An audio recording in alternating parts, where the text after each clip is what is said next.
Hi everyone, welcome back to my YouTube channel. Today we are going to talk about parietal bone, and here at the side you can see the diagrammatic representation of parietal bone, that is the highlighted part of the skull, for the reference. So let's start a video with introduction.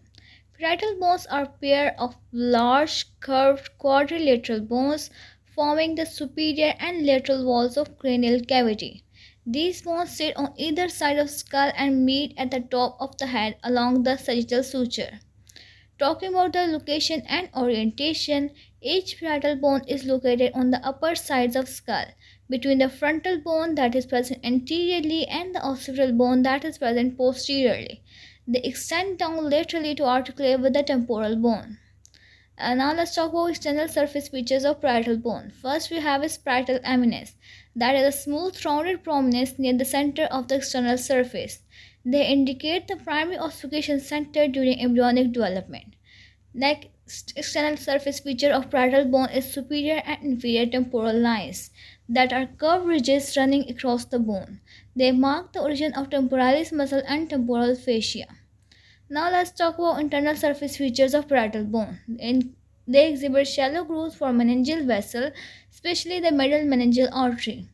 It contains slight depressions for cerebral gyri and grooves for venous sinuses, showing close contact with the brain and its covering. Now let's talk about borders and sutures of parietal bone. Each parietal bone has four borders that articulate with neighboring bones through sutures, as it includes sagittal border, that is the medial border that articulates with the opposite parietal bone at the sagittal suture. Next border is frontal border, that is anterior border of parietal bone. It joins with the frontal bone at the coronal suture. Next border is occipital border, that is the posterior border of parietal bone. It meets the occipital bone at the lambdoid suture. Next border is squamous border, that is the inferior border of the parietal bone. It connects with the temporal and sphenoid bone at the squamous suture. Now let's talk about ossification and development of parietal bone. It develops through intramembranous ossification. It begins ossifying around the 8th fetal week from a single center in each bone. Its complete fusion of the sutures occurs gradually from adolescence to early adulthood. Now let's talk about functional significance of parietal bone. First significance is protection, as it shields the upper lateral aspect of brain, mainly the parietal lobe. Second functional significance is it provides support, as it contributes to the overall dome-like shape of skull, offering structural integrity. Next significance is attachment, as it provides sites for muscle and facial layer involved in jaw movement and head posture, the attachment site. Now let's talk about clinical significance of parietal bone. First is fracture.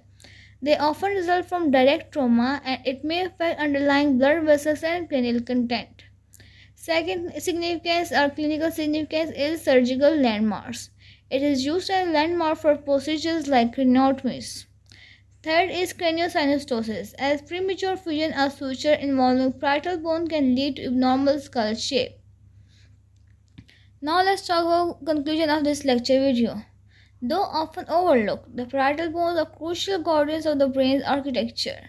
With this strategic position, they not only form a major part of cranial roof but also serve as a landmark for both development and clinical procedure.